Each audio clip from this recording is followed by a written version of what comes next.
Welcome back to the Detroit is Different podcast studios. And in studio, I have one of the annual guests. There's only a couple people that are annual guests.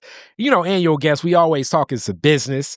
We talking a little bit of culture. We talking society. We talking a whole lot. Yeah. And we're talking black spirits. Black spirits as in the taste, the wines, the liquors. It's a lot of black folks into the spirit industry. And right now, when you think of the city of Detroit and a gateway to that, it's only one name you should know and be thinking of as a person that's delivered Taste of Black Spirits for years now. Lazar Favors, how are you today? What up, though? Thank you, brother. All is well, man. All is well. Just having a great time. You know, just did an event yesterday with where was we at? The Berry Gordy Mansion. So I'm like lost sleep right now. No, it was like I was walking with Michael Jackson and Marvin Gaye. I'm just hilarious. It's like yeah. Eddie Kendrick's road dice right there on the ground, yeah. right there, right. Right still there. Definitely. Yeah, man. And so much. It's like if people can hear some of the pregame discussion as we build up and connect, always talking so much business, man. And business is always such a creative innovator in so many spaces. As we think of people use the term, I think, too loosely nowadays when they say like it's a power couple, which basically it is two people working together, building together, and in a creative lens of business, but Marshalle favors as well, and that connects you into the film industry. So Taste of Black Spirits and the Detroit Black Film Festival is it's all together, locked in. We concurrent. Weaved it in. We weaved it together because it makes sense for us, right? Mm-hmm. Shout out to my wife Marshalle. I mean, and as you said, speak on power couple. Power couples, right? We just merge what we feel that will work for what we're doing, right? Yeah. Just us together. We know how to tap in and tap out. We know when it's whose conversation it is based on who we talking to, right? we just got a real, I know we just got a real clear understanding of each other's power, conversations, and how we move. And let me say this too. I am definitely honored that the both of you have shared Detroit is Different. So if you check the archives, it's almost like the arcs of like the ideas all come into life really are right here at Detroit is Different. So I'm definitely day one for me. I mean, I think when I first started Taste of Black Spirits, I came up here, right, and it was brand new for me. It was brand. Me and you was having a brand new conversation. Had all the liquors with me and everything, and it was just like we figured it out as we were riding along. And we are thankful that Detroit is Different was with us step one, right? Mm-hmm. People know it, but I want to express it like day one, step one. You're like, what's that? What we doing? Come talk about it. Yeah. Here we are talking about it, right? So years ago. It's like 5 years later. Yeah, I mean, at this point, now that as we talk about the film fest, I need to look through these archives. We can make the documentary from like the stuff live where you like, yo man, Duke and Dame and this and it's a brother in Milwaukee doing that and blah blah blah blah blah blah. And it's like, whoa. I think collectively, man, we are in fact. Since you brought it up, I want to get it out the way. You brought that up, so we are doing a documentary, Taste of Black Spirits. Whoa, that's cool. I'm actually editing. Been editing for like 3 months, just getting chopped out. You know, I got 5 interviews to get from you that you've done. Hilarious. Yes, I do. Right in the back. You know what I'm talking about. Yep. And I think because that's the story, right?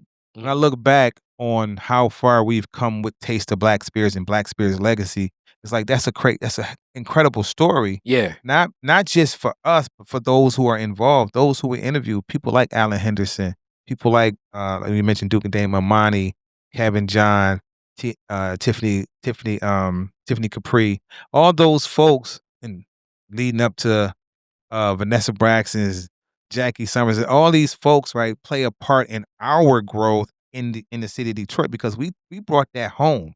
Yeah, and it's national. I remember one interview with the brother, the family. Like some of these stories are so deep and unique. Talking about Tusk. You already knew where I was going. Where he talks about their family was one of the families that actually did own acres of land in Virginia, 115 acres, and like many brothers and sisters that had acres of land taken from the United States government then, and sadly still today sometimes. Yeah. But they were rewarded that again. Yep. And as the family came together and said, okay, what will we do with this? And it's like, we're going to get into hemp. Yep. And what can we do with hemp? Yep. A lot of things, garments. But more so than garments, it's like you can get into a vodka. Yep. So that story rum. alone, vodka, rum, it's like these are some dynamic That's stories a big right deal, there. right? When you think so, when you just chopping it up about it and brought it back, like that was an incredible story. Yeah. See, and that is the other part, the other side of Taste of Black Spirits is educating you about these folks, right? Who really have history. Yeah. There's a lot of brands that we know of. We don't know their history. We know, okay, because marketing and promo, how much money they put behind it so that we're aware of it. But when you think about Tusk, the Tusk brand and the family, like literally that's a family business at 100 acres hemp farm. Yeah. It's a real thing that we can all go take a trip and look at it. You know what I'm saying? So yeah, man. 100 acres, like we gonna look at maybe like one or two. Right. But yeah, man, it's like this is so interesting, and the DMV coming here and just the arcs of it, and then the Black celebrities that are connected to this too. Coming up this year, I see you got one of definitely a Detroit favorite. Yes. You got Mr. Earl Stevens. Earl Stevens, man. And you were one of the first with the Earl Stevens wine. Listen, man, shout out to Earl Stevens, man. I met him in person. I talked to him prior, but 2 years ago I met him in person. We were both in Vegas at an event, and he was doing a sampling, and we had a conversation. And our conversation was like really just like I told him I really appreciate what you're doing in the spirit industry. I said, but we need to make sure that we're taking what we do and spreading the word and letting people know that we exist so much larger in this space. Because the truth is, in that environment, it was only 2 Black-owned spirit brands out of about 400 or 500 in that space, right?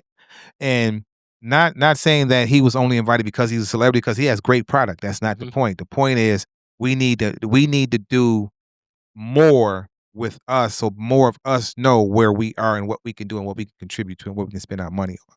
So me and him, I just invited him like, yo, we need to link up, man. I need you on one of my panels, man. Right, that was 2 years ago. It took him 2 years, and I'm fine with that. He's super busy. He out here doing his thing, and I just appreciate that he said yes. Like, yeah, I'll come to Detroit. Yeah, I want to talk about it. And I think following him, he actually just released another wine. It's own one. Okay. Yeah, so we're probably gonna premiere that here too. But when you think about his portfolio, from tequila, he has a cognac called Tycoon. He has a vodka called Tycoon. It's gorgeous. I think it's a vodka. He has the whiskey, and of course he has tequila. I think tequila Icarinte, right, which means E40. Yeah, right. It's just crazy. Okay. And then he has man, the wine selection is over probably his wine 30 selection, wines, 30 wine selections definitely or more. Yeah, and prevalent as you check these archives, we talk about just the way that liquor is carried and the way it's distributed, the way that it's kept, and the different journeys for that. Because I think that as many liquor stores that are prevalent, definitely in our community, we're thinking that like, oh, it's like, getting a bag of chips. No, it's not. It's a lot more guardians at the gate. It is. A lot of the ways that it's only going to be distributed through certain gateways, which a lot of those gateways still don't have us in it yet. Not enough. Use the term yet. So the distribution channels and how to distribute. Yeah. But you've even figured out your own ways. Yeah, I think for me, and I always say we do things unusual. We do unusual business. Right? We don't do business the way usual business, the way it's set up. We do it unusual, meaning that we do it not our way. We do it a way where we can get past that gate that we got these 10 keepers at, right? We gonna use E40's word. Yeah. We out here trying to function. So Right. it has to function for us. That's right. We out here for trying it to function. connect. Because as I always say in these Detroiters difference, and people is like, oh man, it's always about race and you black. And I'm not probably as But you blackity are black as a lot of though. folks people But you think. are. I'm black and I'm pro-black because I am black, but I'm not from, I think, as, what would I say, as much of a I'm not from the scope of in August, and I know everybody out there. It's like, I'm not from a blood in my eye, George Jackson lens of a lot of this, though I respect that. Right. My lens is still just more so of a realist lens because I still have my own perspectives of it. And these institutions, all the vestiges of American institutions were not designed That's right. for us. And I just have to look at this in the reality that it is. As I say, it's black people where water and the antifreeze take, meaning we can get down the street, but it's not meant to function. And that's medical. Right. That's right. That's I like how you said that. Education. Water only gonna take you so far in the antifreeze. Exactly. It's only gonna take you so far. Exactly. So it's the medical, is the political, it is the educational, all of these institutions, and especially in business. So our business has to function unusually because we gonna get that water to get it to where we need to go. That's right. That's right. That's right. So for us, again, when I say unusual business, it's like, okay, let me go have the conversation. See, I skip all the middlemen. There's no middlemen to talk to me, not to me anyway. If you're not a lead, then I don't have anything to say. And how I put myself in the room to make sure I'm only talking to the lead is I invite those leads out to my space. I don't go to your space. You come see me. Bring you to Taste the Black Spirits. I put you in a space where there is no VIP for you. I put you in community space. I make you operate in the community space. And as we're having a conversation, right, you getting to know me, and I'm letting you know in the conversation, like, this is what we want to do, and this is where we want to do it at. Let's me and you make sure that this thing happens. And I also said this to a distributor, like, when it's time to do business for spirit brands that I'm bringing into the state of Michigan, I only need to have a conversation once. I don't want to have a conversation with you. I call them meons. I don't want to, and that's no disrespect. Just it get lost in translation. Yeah, and I want to understand it. I want to understand it that I got these 10 brands. I need them in this 100 stores, and this is why. And then here's the data because obviously they work off of data, right?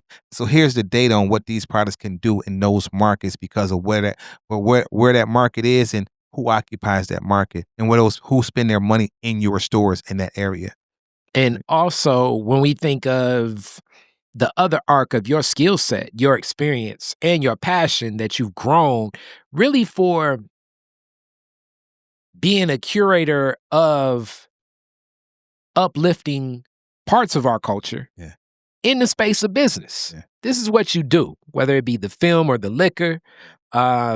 I love, like I say, when you check the archives, just your vision of even when the Super Bowl was here years ago, meeting at the margin of opportunity and knowing the sensibilities of where our people will be and knowing how to advocate and say, look, this is where our people will be. This is how it will function. This where it needs to intersect. And as though I'm presenting it plain and it makes it seem like, okay, every time it's gonna be a home run out the park. No. It's gonna be some strikes where you ain't even swinging, and it's gonna be some swings you take that it ain't gonna be a hit. But when it hits, it's going out the park. So these arcs and knowing, that's where the momentum builds. Knowing when to take the chance, right? Knowing when the chance is there, and knowing what to do with it when you got it in your hand. When you got the ball, you either gonna toss it or run. I like to run the ball because I know I'm a lefty, right? I know how to spin and move. My pool game is strategic, right? Because I know what side I'm gonna spin off of. Like I know if you're coming at me, and I know you're a righty, I know how to spin off you, not push you, not knock you down, just spin off you to get away from you and get around you and do what I need to do. And I'm using that as an analogy because I like it. We have to do that. We have to know when you running, you gotta, because it might be it might be some holes in the concrete. Sometimes you gotta jump. Sometimes you gotta leap. Sometimes you gotta step to the side. It's a lot of maneuvers you have to do in order to get to the space. And I'm comfortable with that. I'm comfortable with taking the hurdles and jumping over them, or it's moving them to the side, or sliding up under them. Right? It's just figuring out what you need to do when the hurdle presents itself. And really, what you've grown also is national now. You've taken this to Brooklyn, you've taken this across the nation. Yeah, man. Brooklyn has been beautiful to us. We've taken it to Houston, Miami. soon to be Atlanta, Mm. soon to be Vegas, Wow. in 2027, Nigeria, Wow. and Ghana, Nigeria or Ghana, or Mm. probably both. We're gonna figure that out. And I think, Okay. and the purpose behind all that is getting the word out nationally for our people to understand redirected dollars. The whole point is to redirect the dollars. These are emerging businesses where you spend our people, black people spend trillions of dollars a year in this industry. Mm. And we only represent a very small percentage, if 2%, in the industry itself. Yeah. So it's something we got to think about. You think about, if I'm spending that kind of money and nobody's getting a return that look like me. I'm not making anybody that look like me successful. Is that not my job to make sure, hey, I'm supporting Detroit is different? Why? Because they out here doing the shit. They out here working. They out here working, and I love what they do. Why? I want everybody to know that I love what Detroit is different is doing. Mhm. Anybody that knows me, I'm sharing that with them, right? Because why not? It don't cost me nothing to do that. Mhm. I do love it. What's wrong with me saying, "Oh, that's my brother," Mhm. right? What we do, we tend to give things life that don't give us life back. Interesting. You understand what I'm saying? You think about in the era where we was wearing all the brand. I ain't giving them no love right now. All the Yeah. brand names. We know we talking about the G's and the LVs, right? All of that. Mhm. We gave them so much love, so much of our money, to the point that we start naming ourselves after those things. Yeah. Not realize that's somebody's name on that product that we'll never share in the life of, what the money that they make. We don't share in any of that, but we raise the bar on that.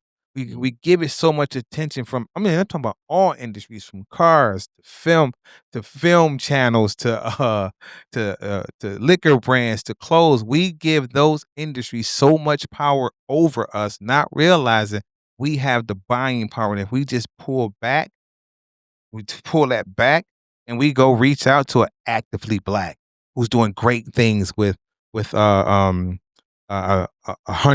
owned cotton company, black owned cotton company. Mm. There's using their cotton for their shirts. Like, those the kind of things that I support heavily. I don't need nobody to remind me. If you present it to me one time, is all it takes. Mm. Within the time you present it to me, I'm going to mess with it.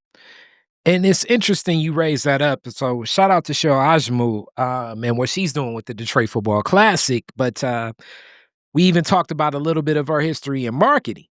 Yeah. And the more I frame this, I don't know what I'm gonna do with it, but I want to do something larger with it. And you definitely, I love your take on it. But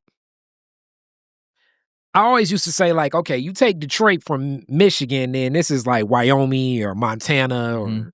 or Dakota, like a flyover state big time. Mhm. Detroit adds the culture, the flavor, but really it's the black folks that add that. It is. It's But just then when you think of America as a whole, depending upon where you go from American historians, me as a black person, I'm gonna definitely say that the free labor of the enslavement of my people play a big role in America becoming the institution that it becomes for the world global stage. But other than that, they're going to say post World War II America. Mhm. But really, it's the whole concept of everybody wanting blue jeans, of America being so cool. So, as much as America was putting cars on the road, when you talk to all these Europeans, when you talk to a lot of people from Africa, when you talk to the people from the Middle East, they're thinking that America is cool. Mhm. America's cool because of Elvis. Elvis is cool because who is Elvis following? Mhm. America's cool because, okay, the Beatles are connecting to this. Who are the Beatles listening to? You know, Hey, say where are that they again. getting their Say style that from? again. Who are the Beatles listening to? What everything kind of goes back to what makes America the coolness is us. That's right. It's that black experience, it's the black culture, it's the way that Mhm. Dr. J looks Mhm. after the game. Mhm. It's LeBron James, it's Beyonce, Mhm. it's Sha'Carri Richardson, it is that stylist Flojo. We're adding the cool dynamic of America, because the reality is you take us from America, as much as You taking the it's a flyover country, this is Finland. I don't know. You know what I'm saying? It ain't fly. This ain't fly. It ain't fly no more. Thank you for saying that because it ain't fly without us. Yeah. When you think about everybody you mentioned, you think about since you brought sports, think about every sport that we occupy. Yeah. Right? It's only that great because we in it. Yes. Football gets so much attention on TV because we in it. Mm-hmm. You understand what I'm saying? Basketball, it goes without saying, because we in it. Remove those brilliance, those beautiful people from those things. What do you really have? As baseball is what was America's pastime, is now more of a regional game because we ain't in it. There you go. There you go. You know, we're definitely still heavily in boxing, but not in the same way because some of those athletes now are in football. Yeah.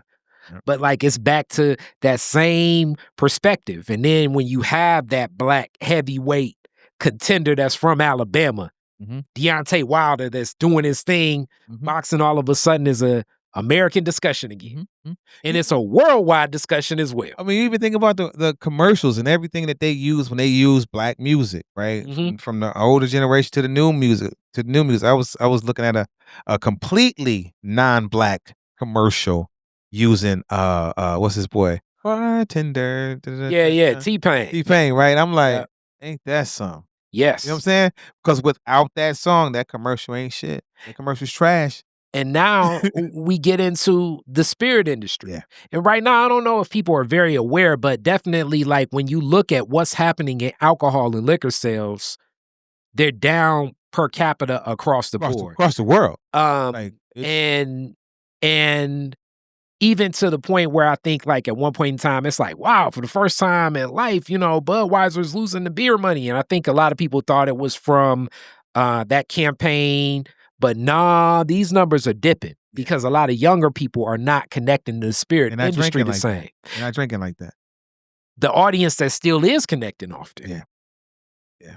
Kind of like the television viewer right now. Yeah. Yeah. It's our community. Yeah. So as the base is dwindling, connections that have existed for a long time need to be made way more clear. Those pathways way more clear because, you know, so much in the spirit industry plays into so many other industries. As I was having a conversation with Shed. I haven't talked to Shed in a minute, and Detroit is different, but shout out to Shed. And and I make this plain because I know so many musicians and other performers and entertainers, but the bar really ushered in paying for so much of the entertainment experience of nightlife.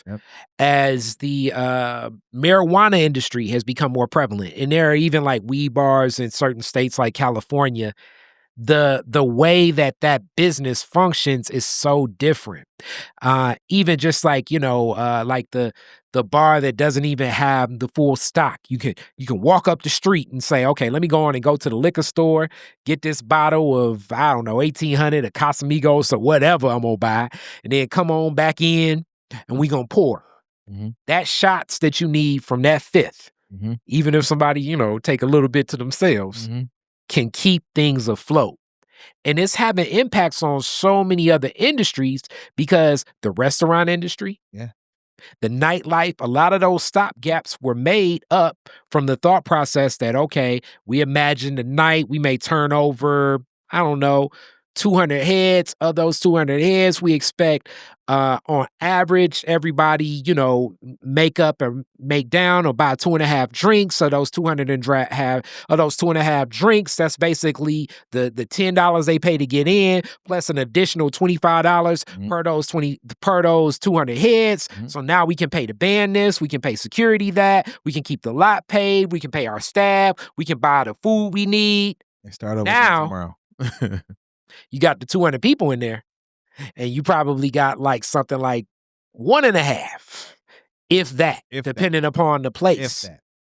Location. And the one place where you still have some of that functioning are in a lot of the places where black folks Yeah, function. yeah, So this is a tougher discussion because a lot of people sometimes always say that prohibition discussion and what liquor means and how this functions. We're more so just talking business right yeah, here. We're yeah. not necessarily having the moral, ethical Right, discussion. right. So But the so business discussion, I want you to talk about just this role as this liquor industry is really shifting fast yeah, it's and black folks still being such consumers in it. yeah. Yeah, so thank you for that. So the industry is a lot of things taking part in the shift of the industry right now. It's a lot of things I can name. But the truth is you have a group of I don't know what they call them, G, Z's, G's, what are they now? Gen Z. G and Z. They're not drinking as much. They're taking more into the cannabis side of things. And let me also be honest. Okay, so technically, liquor's labeled as a depressant. So on one hand, people will say, okay, marijuana is better for you, but they also are taking pill forms of Right. depressants. So it's like, I personally think at 21, a shot of Hennessy is better than God knows what is in this fentanyl.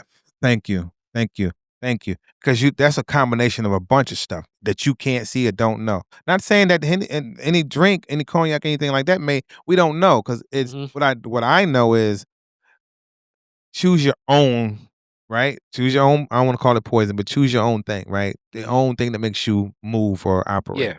But I'll say the industry right now, it's a lot of things going on. Mhm. It's a lot of fear that's Mm, been put in place since January, right? mm. There's a lot of people who are in their 9 to 5 and have their stock sitting or don't have money to push their product. They have product, but they don't have money to push their product. They don't have people to put on the ground because you can't pay those people, right? Yeah. Because now you're in a fear state. In the last since January, the industry and not just black people, but it hurts us more, Mhm. right? So I'm gonna stick to that. It hurts us more because we're emerging and in a system, and we're emerging, we're fighting against the system that's already been set up. So we've already been fighting against that. If I've been out since 2020, I've been fighting since 2020. If I'm one of those brands, if I'm a rum in the market, right, and where the market is right now. Now I was doing fine first 5 years. I'm working. I'm selling 50 cases, 100 cases a month Mhm. totality, right? But Yeah. I see a future. Now Mm. when I get to 25 and tariffs this, then all these things happening. Now what I built in the slow-mo looks crazy now because it's like, oh, all these things happening and people are focusing on what's happening instead of focusing on what to do about what's happening, right? When I think about if I'm a small brand and most small black brands, let's be clear, most of them are coming, they're liquid and their recipe is with a non-black distiller. Now, Mm. it's yours. It's your supply. You own it. You own the recipe. You own everything. But the people doing the work don't look like you, Yeah. right? So that's a fight in itself because that distillery could stop producing your product Mm. for whatever reason it chooses, Yeah. right? And then where you at then, right? So then how do you fight that is you make sure that you partner with one of the 49 I'm sorry, one of the 29 black-owned distilleries in America from Mm. DC to California, right? Mm. You do that, you create that partnership because the beauty of being a distiller is that if you have a cognac or what to say you have a vodka and I have a gin, Mhm. right? And they both are distilled at Vanessa's place Mhm. and Vanessa is in Michigan with her product already. We can be Vanessa can add us to her list of products made available in Michigan, and we will be made available in Michigan in Wow. less than 30 days. Wow. As opposed to coming in as a supplier, I got a whole nother distillery person who may have a product in this state, but they don't look like me. So they're like, no, I'm not putting your product on my product list. You Mm. see what I'm saying? So Yeah. that's one way to fight the fight that we gonna end up having to fight is bringing our resources and bringing and getting the understanding in with each other and doing something I like to call collective behavior, right? So if you have a vodka, I have a gin, she has a distillery. I'm taking my recipe from over here and we're gonna make sure that she's getting this money we spending here, and in turn we're working directly with her, and our money's gonna come down the line because she can take us wherever she goes Mm. because she has her power is stronger than ours, but collectively we're taking care of each other. Now imagine 10 of us over here with this distillery, running through this distillery. Yeah. Right? Now we're able to 10 as 10, we can promote ourselves with the one. Yeah. What I mean by that is we all here with her at Vanessa's Distillery. We all want to be in Michigan. We pool together our resources for promo and marketing. Why? Because we with this one. Mhm. So we can literally put the promotion into the distillery that's going to promote all the brands. Yeah. Right? It's like saying, "Hey, Black Mama Vodka featuring this, and this." It's one promo for all the content, all the liquid brands, all the brands that are. So these are the things that I tell people, like, you have to be creative in your thinking. This can't be this ain't no me thing. This can't be a you thing. Like we gotta figure this out together because we're here together. We're the pe- we're the people sitting on the bench together. We ain't talking.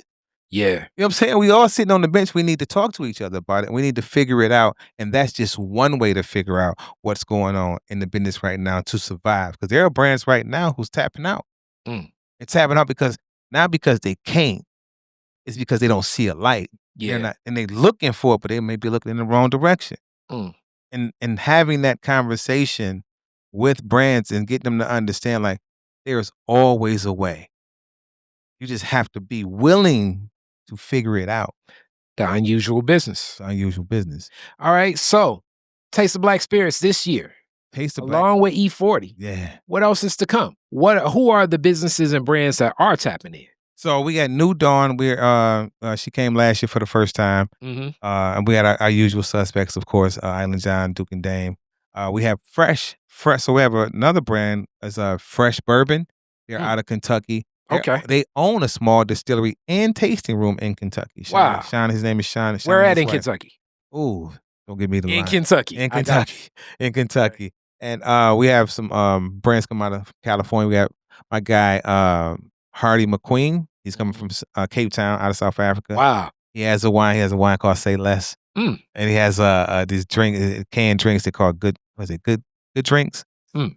It's crazy. It's great. I love his packaging, love his work. He's also on our panel too. Okay. He can speak from that international level of how to do, but and he's also an investment. So he's also here to look at brands and things like that. So who else we got? Oh my goodness. Oh, we had he'll be here. I think Joe just confirmed yesterday. Okay. That'll be great. And we have there's a brand called Sable.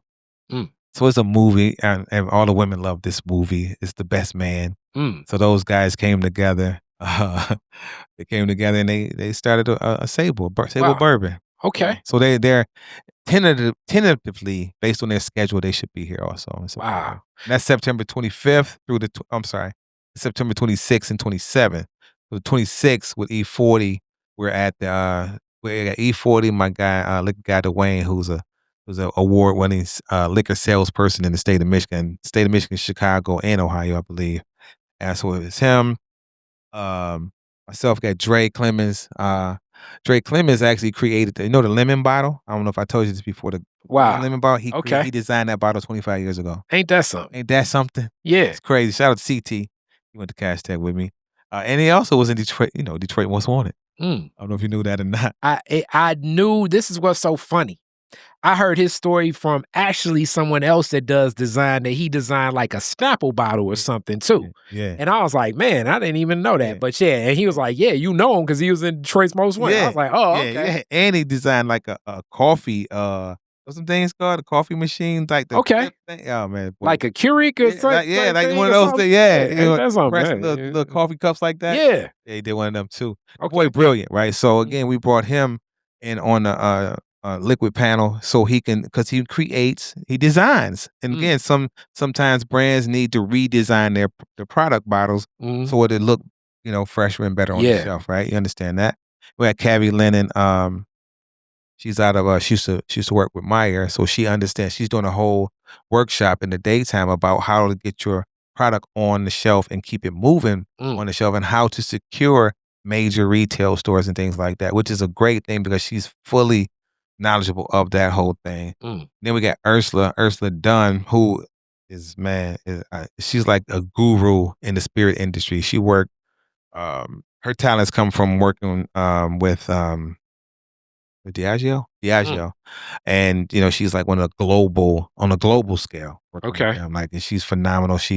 I mean, compliances, anything related to the liquor business, she got it.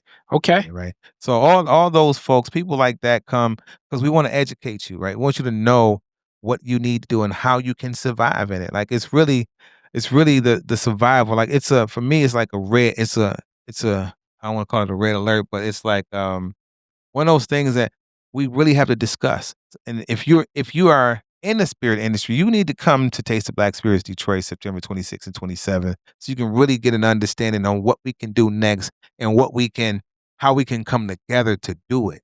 Like Mm, I say, it's 50 something thousand black owned restaurants and liquor stores and clubs throughout the United States. yeah. That's a home base start. We start there. We can imagine that Yeah. filling those spaces up, just those spaces. Everything else gonna follow. And you've done so many different tasting rooms here. Yeah, Like even I forget the name of it, but it's connected to man oh man. And I saw you over there. The tasting room that's connected to the restaurant. It's messing with me. But so many different yeah, spaces yeah, where you feel the liquor yeah, orders yeah. and what's been so receptive here.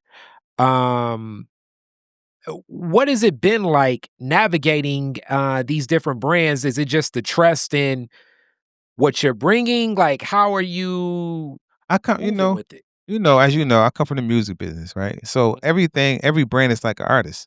Hmm, It's like artist development for me. So it's like some of them are ready and some of them are not. Those who are not don't want to hear they're not ready. mm, But I'm going to keep it 100 with you. Like, it may be your packaging, right? It may be your price. So mm, you're not ready. If your packaging cost you cost you. Oh, let me rephrase. If you only have enough money to buy the bare minimum of bottles, then you shouldn't start hmm, because that bare minimum you're gonna have to raise the price something ridiculous on your liquid because you only got the bare minimum, so you're not ready. So it's just about letting people know when you're ready and when you're not ready. And for me, with some brands, they tap out fast. They think they want something, but they don't want to spend the money for what they see. yeah, What your mama used to say, when you got a big plate of food, your yeah. eyes are bigger than you know what I'm saying? Bigger than Eyes your bigger than your stomach. stop, put that back. You ain't ready to eat all that. So when you're Mhm, not, you got to take your time. Take your time. Sometimes you got to just start with the appetizer and come back later for that, right? So we have a brand. I'll say like my guy Glenn Thomas, right? mhm. And then also it's important to have a story with your product. So Glenn Thomas, his story is John Lee Hooker is his grandfather. Okay, that's all. I'm already listening. He's the only grandson. He's the first. I'm sorry. He's the oldest grandson of John Lee I Hooker. was gonna say I know John Lee had Yeah, a couple yeah, he more. got. He out there. He out. Yeah, So the story, that connection. family reunion within itself. Yes. So he has this beautiful story that he tells. It's about him and when he spent time with his grandfather when he first had his first drink of whiskey. Mm, mm, Right? And he said he drank the whiskey, he threw it all the way back. Now, mhm. whiskey, come on. His grandfather's like, "What you doing, man? Like, you don't know how to drink no whiskey." He said, "You Hilarious. take your time with whiskey." Mm, Right? And he said he learned. He was 21. He said he learned that he said he didn't realize how important his grandfather was. mm, So when you think about when we know John Lee Hooker, most of us that's yeah. our age and over, blues, amazing. And let me say this straight up: Alabama to Detroit, Detroit, Come on, the Delta come blues on. from Mississippi to Chicago get a lot of love. But being a Detroit guy, Yeah, John Lee, John Lee. boom, boom, boom, Yeah, boom. That there guy you go, there you go. So delivery. so the product is, John Lee Hooker's Mhm. Boogie Chillen. Mm. Boogie Chillen, named after one of his songs, right, Yep.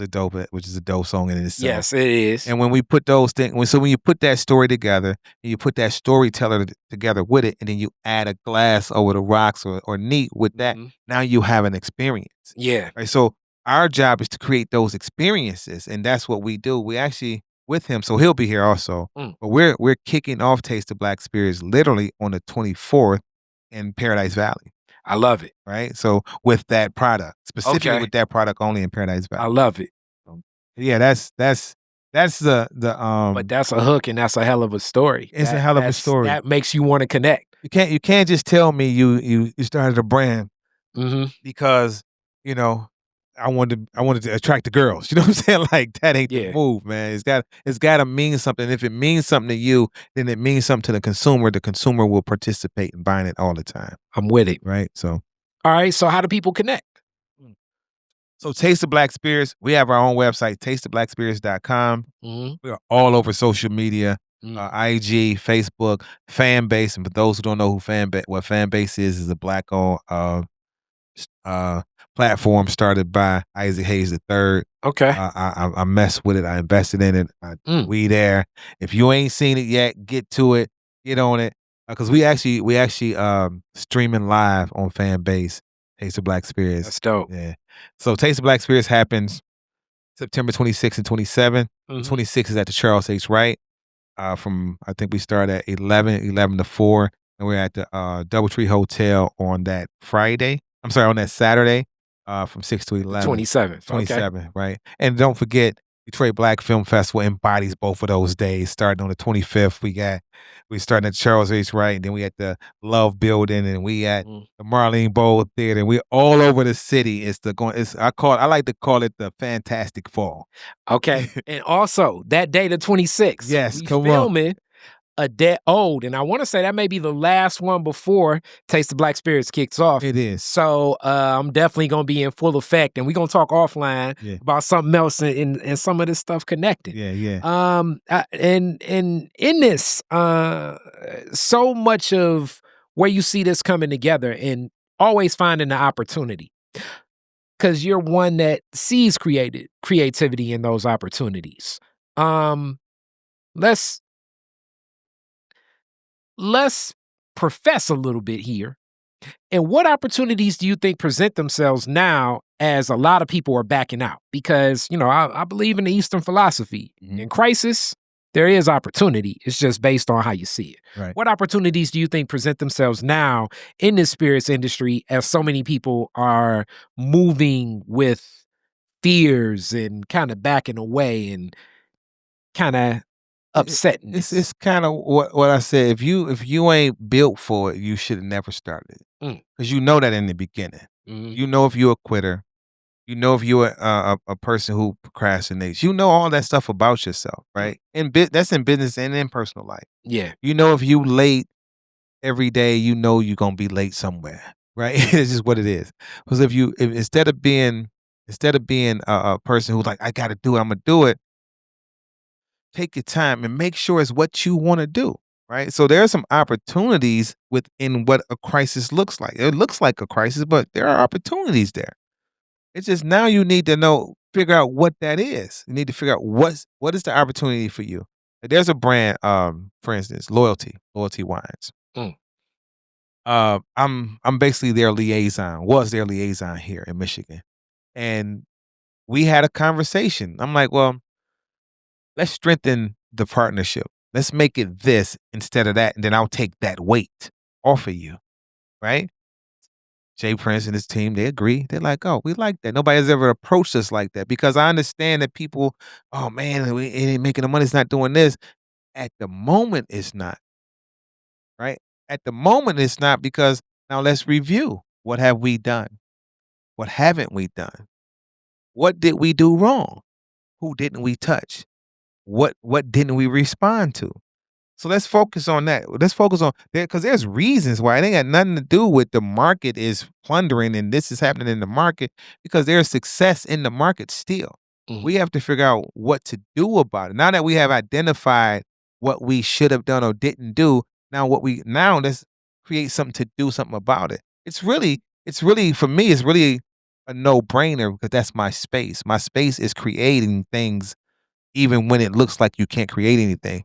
You take the word loyalty, you simply say, what does it mean to you? Mm.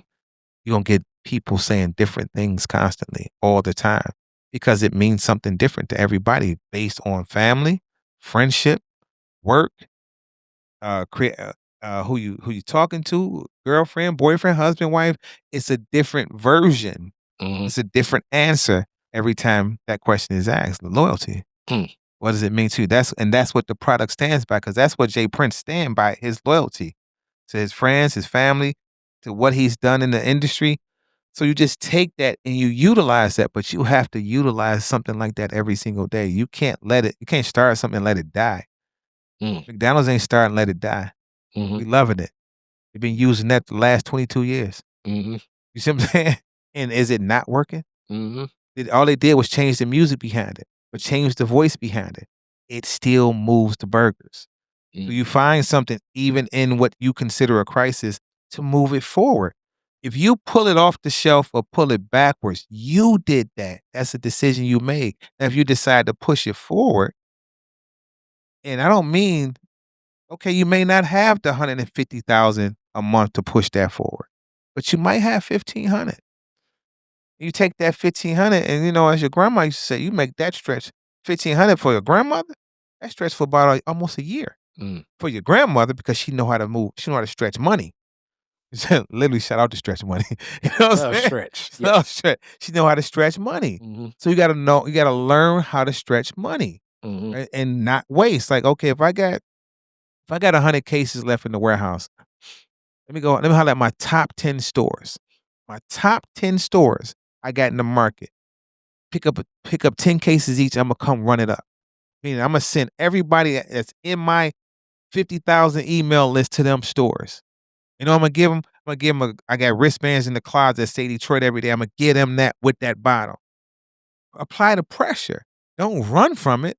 Do something with it. Like, I ain't never go I'll give you a perfect example. Yesterday, last night, Mhm. my tire blew on the freeway. Mm. I got 20 bags of ice. I got 5 to 7 cases of product in the car.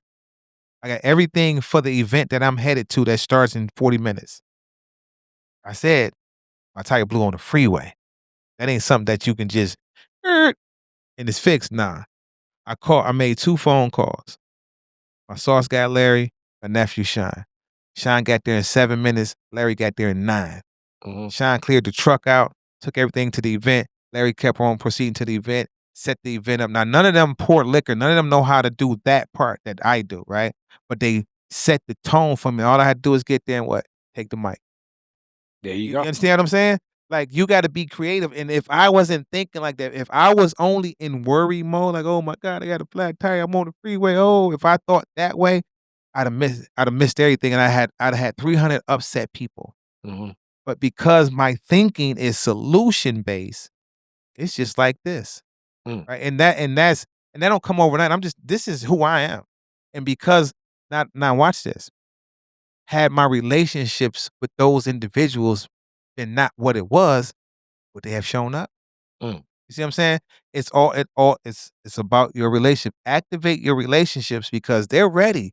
You got the right people with you, rolling with you on your team that mess with you because you're showing them what leadership look like, or you showing them the leader in them Mm.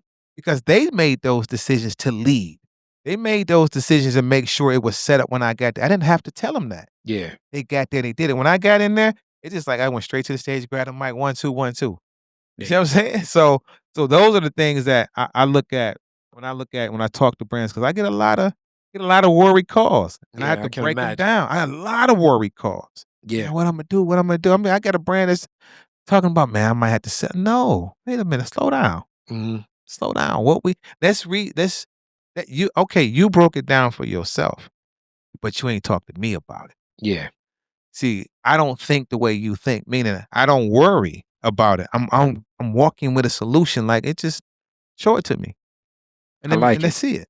So in that, and we talked a little bit about this offline, but I definitely want to get your take on this.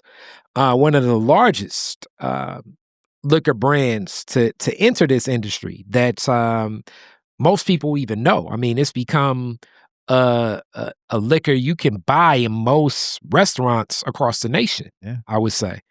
So this is something that most people don't uh, ever expect to see. But Uncle Nearest, Mm, the true mm, Jack Daniels recipe, mhm, um, is, the headlines now are, okay, the owners defaulted on lending that was connected to them. This definitely, I'm sure, back to like narratives and what could be shaky ground Mhm, is I'm sure you may get a phone call or two mhm. from other Or people in the 10, industry. 25, Yeah, or 30. 25 because they're like, oh man, I'm trying to work my lender deal. And what's happening with this? And okay, if they're the leaders in the industry, what's happening there? And what would this reflect? But back to how I say these institutions ain't never really been for us, especially when you talk about institutions that ain't been necessarily accessible for black folks. Come on. Banking may be like that may top hospitals. You know what I'm saying? I may Facts. trust a hospital before I trust a bank. As a black Facts. man, Facts. I just want to be honest now. That's right. That's And right. even with I remember when Jamie Dimon talked about all that stuff he gonna do in the city of Detroit. So God bless the ideas of it, but come on now. But Yeah, I think, man, so that is an interesting position to be in, right? I'll start there. But it's not an unusual one. mhm, I mean, I can go back to when I was graduated high school and got the credit card. mhm, I got to work. I didn't know I was supposed to pay it back I knew, I guess I knew, maybe I didn't. Maybe I didn't care. I don't know. I was 18. All I know is I had $750 to go blow, I thought, there right? you go. So I get a default letter. Mhm, You defaulted on this, dot, dot, dot. I'm like, oh, okay. Then they send you this thing you gotta pay, right? mhm, Now 750 and $108 million, two different things, yep. right? But depending upon what you got access to, you'd be surprised. I'm You'd be just surprised, saying. right? So when I think about this thing that's happened, again, it's not unusual for any big business. It happens all the time Our in current business. president has defaulted on Thank you, thank you, thank many you. loans to Many casinos, of to loans. properties, to Hey, we golf talking courses, about to $1 billion too. We ain't talking yes, about this little money, right? Or little yes. money in comparison. I think that society or that being in that environment and having the name that it carries, having the weight that it carries in the spirit industry itself, becoming a number one brand in less than 10 years, Mm, right? People will offer you something for two reasons: to see you better yourself or see you destroy yourself, right? Depending on who is handing it to you and who you're getting it from. You can't, my uncle used to say, all money ain't good money. All money ain't good money. I think we we get in this position and folks start talking about it, which makes it worse, right? You make the position worse. And for society and for the people who admire the brand, it makes them feel like, oh man, I ain't gonna be successful now because that was their inspiration. Because the world has now telling them like, oh, they defaulted on $108 million. We gonna take the business from them. All those things. Now, they already confirmed that, yeah, we owe that money. We owe that money. But make no mistake, ain't nobody took their business from them. mhm, If you default, if you don't pay your house note, I'm talking about ownership. Let's be clear. I ain't talking about renting. If you don't pay your house note for 3 months, ain't nobody coming to take it in 90 days. Let me retract. It can't be taken from you if you own it. mhm, You can be responsible for things that you went in for loans that you took out on it, but they ain't taking it from you like that. It's always a solution. And I think that they are in their solution state, but also in a learning state. Like, how did this become a big deal when it happened to Foreman, Brown Foreman a couple years ago? It happened to this brand so many years ago. Why are we in the news like this? mhm. Right? Which, I mean, come on, let's be realistic. Yeah. Let's be realistic. You are a very ambitious business. You showing numbers. You're striking fear. They're like, oh wait, gotta slow that down. Mhm, How you slow a train down? How you slow a train down that's moving, a locomotive? You throw some oil. Well, you throw some things in the way, right? mhm, To stop them tires from turning. And this is one of those things. This is one of the moments where they're throwing things at a thing that exists. Yeah, this part exists, but you're making these things exist because that's what the news do. They'll create something else, and it's about language. How are you using the language when you're talking about this brand? Yeah. Yes, the fact is the fact. But why is it such a story as if it's new? As if it's a bigger deal now. And then let's go with the misuse of money, Yeah. right? You can't if you're loaning me money and I use the money, right? And I say this is what I'm using it for. If I go and buy a house, that house is still part of the business because it's still in the business name, right? The house is the business still. So it means I'm still using the house for business purposes. I'm still building the brand using this house. The events are to build the brand using this house. The events are to secure consumers and have meetings with potential funders, vendors, etc. using the property. Just about how you write things up. Now, do I know if that's written up that way? I have no idea. Mhm. I don't know. But we're speaking from the outside in, That's right. as you our last interview, you broke down so much within the lawsuit that Sean Combs had Yeah. against Delagio, Yeah. Yeah.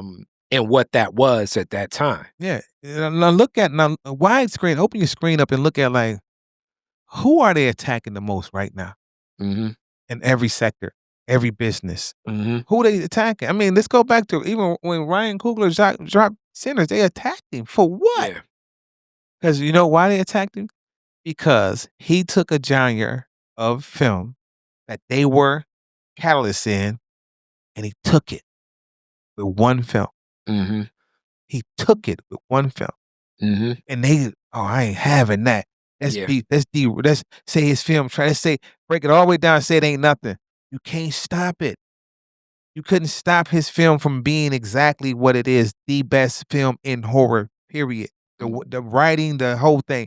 You can't stop that, but you want to talk about it negatively so people can feel negatively about it and agree with you so you think it'll bring it down, but the power of the black people took that movie as far as I mean, beyond. I mean, same thing for, same thing with Get Out, Yeah, same thing but with Get Out. it's the same thing. It's the You fear that add the cool yeah, to the factor to make it what it is. like that. How is that even cooler? Because yours was never cool. Your stuff ain't never cool. Mhm. We just looked at it because we viewers. Mhm. When we see something cool, we respond to it.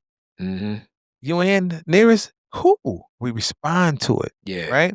So because you're seeing these responses, then you're seeing like, oh wait, because people keep up with data. You know, the haters keep up with data. The haters want to find something that I could attack your character with, Mhm. and that's what's happening. They're attacking it, trying to degrade it, Mhm. and trying to take it.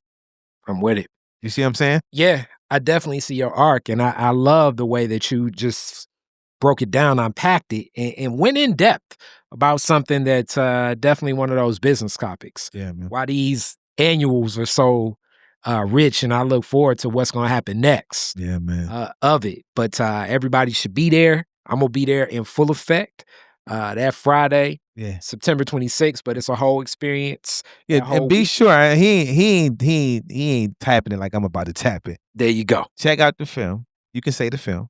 A debt. Oh, not a Oh, handout. so that O is featured in our Sincerely Detroit block, right? Mhm. So we have Sincerely Detroit. We have several films from Detroit based filmmakers in it, but Adet O is finalizing that block.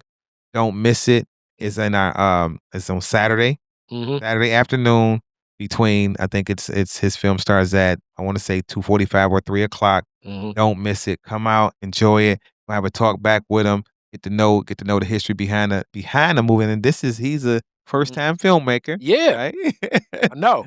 and we're proud to have it. I can say this that we were highly impressed that one of our own who really submitted some great work. Thank you. And we appreciate it. Thank you. Yeah, man, I'm gonna definitely put some more sauce closer too. But I don't want to give you your Yeah. space. It's like as I'm looking at as I'm looking at somehow, like we say, it's always Yeah. nonsense that comes. But yeah, Yeah.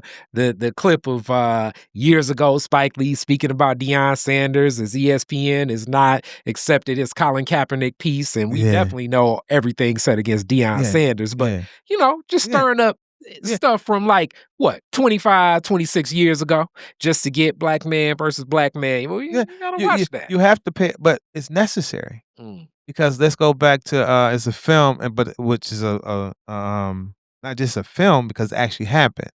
When you think about Fred Hampton, mm, yeah, right. You yeah, think about the brother who infiltrated, yeah. right, and eventually killed himself, Mm-hmm. right. You Yeah. think about like we have to understand that when we're threatened, when somebody is threatening us and want us to do something against us, I'm taking that. Mm, I'm not going. You're not gonna make me come harm one of my people because this person is necessary. This is a powerful person. I'll mm, give you an example. All right, a quick example. So there are people that I know. Right, you have, and this gonna be a little curve. Right, mhm, but it need to be said so it be understood. It's kind of like when you think about the snitches in the what they call them what the Italians call them mhm. Snitches in get stitches. the all of them, right? So Mhm, we're not talking about snitches per se, but we're talking about when you know when you know an individual has the power to change the world, mm, right? And then we're not talking the Malcolms and the Martins. We're talking about individuals mhm, to change the worlds and the lives of others around them, right? And that person may be in the game, right? We're just gonna keep it 100. May be in the mm, game, but that person is taking care of whole community. And then you decide, well, I'm gonna take no, you decide because somebody came to you that was not color, came to you and was like, if you don't do this, I'm gonna do this to you. Right. So they find so you become the link, you become that person who's the weak link, right? mhm, And then you take now you knowing that this is the power, the person that's taking care of the neighborhood, the houses transforming, everything, kids going to school, you get free lunch, the whole nine, right? And you, because out of fear of what this individual says to you that's not colored, you infiltrate and you shut all of this down. And then you, oh man, I didn't know they was gonna do that. Well, what you thought they was gonna do? Didn't we experience slavery? mhm, What you thought they was gonna do? You thought they was just gonna put somebody in jail? You thought they was just gonna not do this? No, they gonna run through there and burn it all the way down. Thanks to you. mm, Thanks to your contribution. mm, I don't ever in my life and don't ever want to in my life want to contribute to harming another one of us in any kind of way, mhm, taking anything from us. And that's the thing that we have to be mindful of. Like, be careful what you talking about when it come to us, right? Be careful what you saying to us. Like, I don't have a problem walking past brother and going into the gas station. I'm speaking to you because you exist. mhm, You right here. And especially if we eye to eye. Come on, what? I'm not gonna say nothing. That's ridiculous, right? So I just think that we have an opportunity right now to really be honest with each other and be honest with ourselves and like, let me make sure Kyrie all right, whatever that looks like. Let that's me deep. make sure Rudy all right, whatever that looks like. Even if it's just you need a phone call from me. Let me make sure Chris is good, Mhm, whatever that looks like. You know what I'm saying? Like being that intentional and then making that the norm. So let me just check on you for a minute. I don't have to, it ain't like we gotta sit down and eat. I just need to let's have a conversation. Give me 5 minutes. Yeah, 3 minutes to do. Yo, man, I'm checking on you. Just make sure if ain't nobody told you that I'm proud of you. that's deep. You know what I'm saying? That's deep, and it's tough because this space has had so many more people in it. Yeah. And that's the talking space, content creation. This is really, as I was just having, I mean, we see it. Yeah. Just this space and content creation and streaming is really shifted to where popularity is right now. So, like in that same space of like in music, Mhm. we're making it a thing. Mhm. I think Kai Cenat is the one that people uplift most. So And watch it's this. very tough in this space because so much attention can be drawn for those critiques and what can slightly be denigration or can be looked at as one pit against another. So I look to be more mindful about it, to be as constructive as I can Mhm. be just mentally, but also just know that the algorithms and how information travels. Being right. constructive, That's right. especially about our people, That's right. What we is not talking going to about? be the gateway That's right. towards the million views. That's right. That's right. That's right. Being destructive Yep. Yep. on it. And many play the into this. And that is the thing, right? What you're saying about that is like that is the truth. Like, what we talking about, right? Mhm. There's so much we can talk about. Yeah. There's so much we can do. I mean, if we gonna play the game, play it your way, right? Mm. It's so many things. Like I'm not about to sit. I don't prescribe to downplaying my brothers Yeah. ever. You know what I'm Mhm.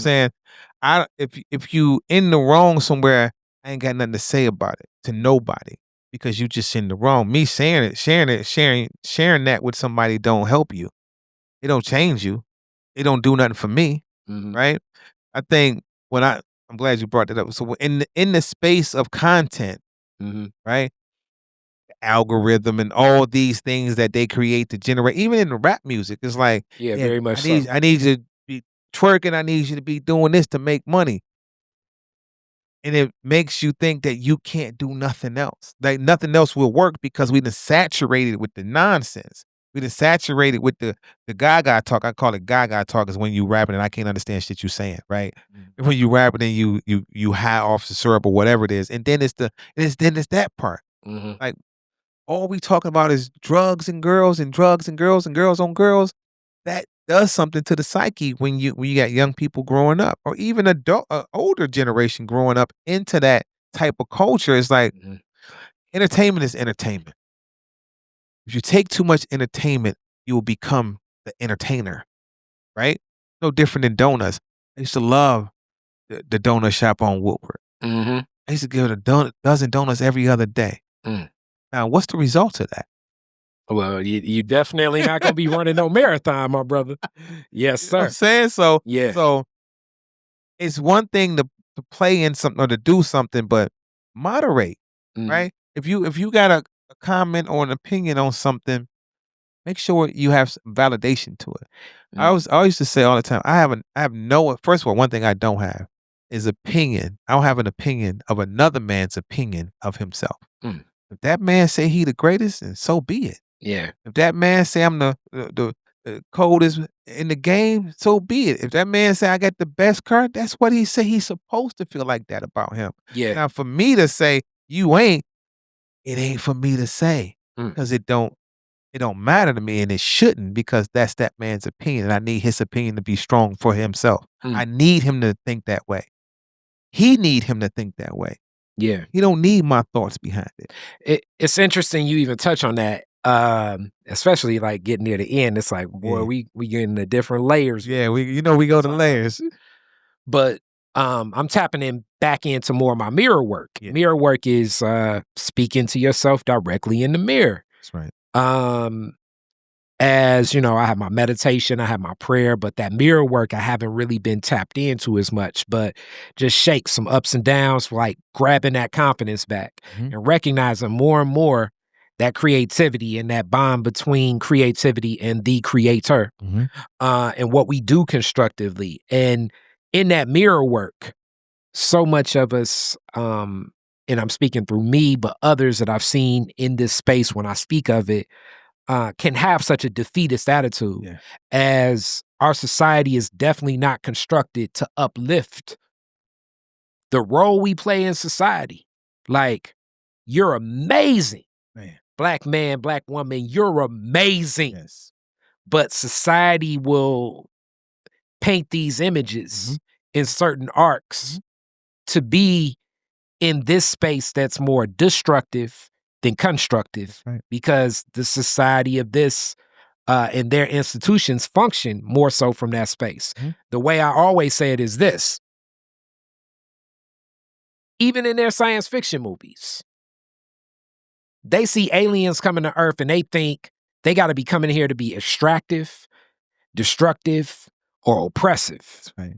Whereas to me, we get in a room and make a movie about aliens, we're going to be hanging out with them, talking to them, That's right. engaging. That's right. Now, Drinking with them. the same thinking is the ways that we were extracted from other spaces in life, whether that be our native lands here, or in what we label as Africa, Mhm. but I'll keep it on because Africa's named after another colonizer. You know what I'm Mhm. saying? So like, let's be honest here.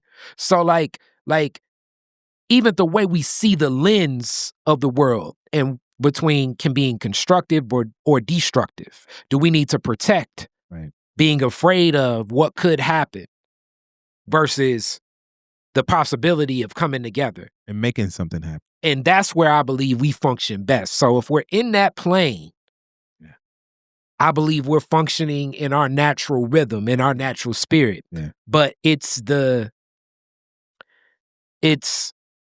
vestiges of generations of being in this society and what we've seen that sometimes, can knock us off course. And we do need to be aware of what's destructive because this back to these institutions and everything here ain't us, but that mirror work. When you look at eye to eye at Yes. yourself, Yes. do you see the God in you? As you talk about, like, what do you truly believe? Do you see the God in you? And since the God is the creator, do you believe your creativity is divine? Yeah. And if your creativity can be divine, I'm speaking this, I'm still speaking this to me, and you get creative, are you going to pour your creativity into something that is destructive?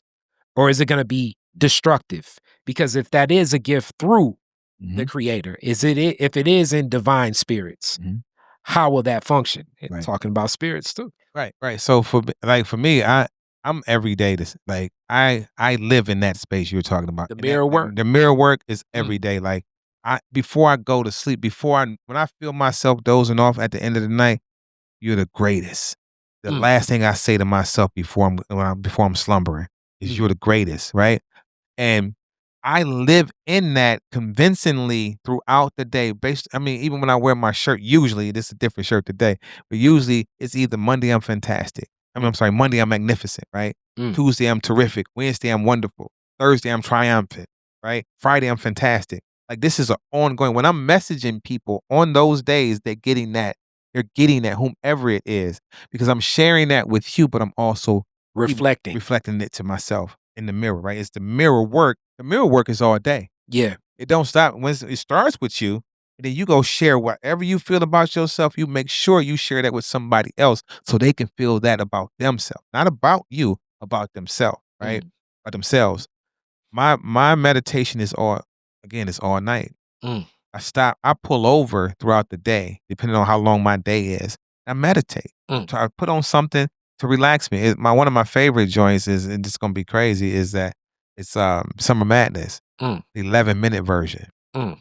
To the point to where when I know I am um satisfied when I can hear every single instrument that they're playing, which is over 50. Yeah, I was gonna say Cool in the Gang is Yeah. going there with that one. Yeah, it's over 50, and once I get to that point where I hear them all individually, and this is real, I can hear them collectively, but once I break it down and I can literally my mind will take every instrument and place it, and I can hear them all individually at the level I want to hear them at. I know I'm fine. I know I'm back. Centered. I'm centered, right? Mm-hmm. And this is every day. This is constantly. That's why yesterday didn't bother me. Mm-hmm. That's why when things like that happen, it don't bother me. When Marshalle, when she got sick on the boat, it don't. I'm in the solutions. As I'm talking to you, I'm already in the car going to get you because I'm solving problems because that is how I'm wired because I don't see anything in the way. I don't allow anything in the way because my mind is clear enough. I clear my mind enough to only be able to create something, to create something, to satisfy something, to solve something, right? So when I start in that mirror, I take it, I see it, I move with it, I share it. It's easy for me to pull up on, hey gentlemen, how y'all doing? Hey young lady, how you doing? Let me get that door for you. Our senior citizens, how you doing, sometimes I mess with them, how you doing, young man? You know, they get a kick out of that. You know what I mean? 75, 80 years, 100 years old. They get a kick out of that. I salute them. Thank you for your if they're one of our service providers, hey, appreciate what you're doing out in the community. Hey, thank you for your contributions. That's random every day based on who I run into because I want that person to feel what I'm feeling, what I just told myself in the mirror. So I want you to share that. Imma share that with you, and that's not a hard job. Once you become it, once you it becomes your normal and your natural state and then how you naturally move, it'll be an unconscious behavior for you, and that's where I'm at. I mean, I started a Everyday I'm Okay brand Yeah. 2015. I Mhm. live in that space. I Mhm. live in that space on a regular basis because it's necessary and it's needed, and that's how I function, and that's how I perform, and that's how I stay productive, right? And that's how I'm able to rearrange thoughts in the moment based on who I'm talking to. Like if somebody's not being receptacle or something, let me, oops, pull that out, put this one in, and this will work for that individual or that company or that situation. So That's deep because also as you speak to being more constructive, being more creative, being more life-giving, obviously, if it's not reflecting back, yeah, you kinda already know yeah. that doesn't mean like, okay, never talk to this person or engage with Nah, that person, but you already are knowing the dissonance that's right. that's already right That's there. right. Yeah, If that's you right. offer, "Hey, you're magnificent today," and it's Mm. like, "No, I'm not, I ain't never been." It's Right, like, "Alright, so I right. can already I already know know that in it's a engagement day with for you. this, Yeah, it's either a day, and if it yeah, continues to carry, it's just gonna be tougher." Like, it's not gonna, you know what I'm saying? yeah, It's not gonna flow, and yeah, if it flows, now we getting into yeah. a better space, and you're manifesting that reality that You can't be reflects. afraid with it. Like I was even at a restaurant one time and it was off the chain.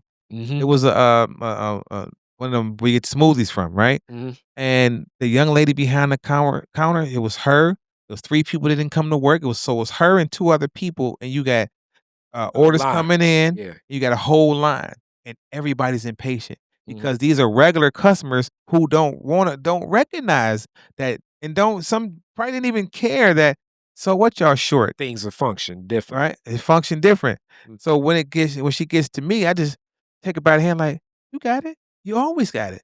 mhm. This ain't nothing but another day. You always got it. Every time I come in here, you good. You good. Go ahead. Do your thing." I love it. And she was like, and it changed her. It took Mhm, the attitude down. It opened up what she normally do, and she got it done. mhm, You see what I'm saying? I said, and I told her by the time I got mad, I'm like, "Oh, you got about 25 out of here in that amount of time. mhm. Good job." They need that because we don't know what she when she left the house, what happened. Mhm. We don't know if she was late. We don't know. All you know is y'all missing 3 people, Yep. and you got 30 more people than you usually have because there's an event going on downtown. You Mhm. know what I'm saying? So, it's those kind of things that I like to provide because I have it. I Mm. like to provide some type of comfort in the moment, and it could be anybody. It's just in that moment because I recognize because I can see it, and I'll just, "Here, you might need that." Or you might Big. need this conversation, and I never know what it's gonna be because it's in the moment. So in those moments, I try my best on a regular basis to make sure you're feeling good about something, especially when you encounter me. I love it. With that being said, my brother, Yeah, another yeah. great one. Thank you, brother. I love it. Appreciate it. And thank you again for the opportunity. 100%, man. Absolutely. All right, with that, Detroit is different. all day. Peace.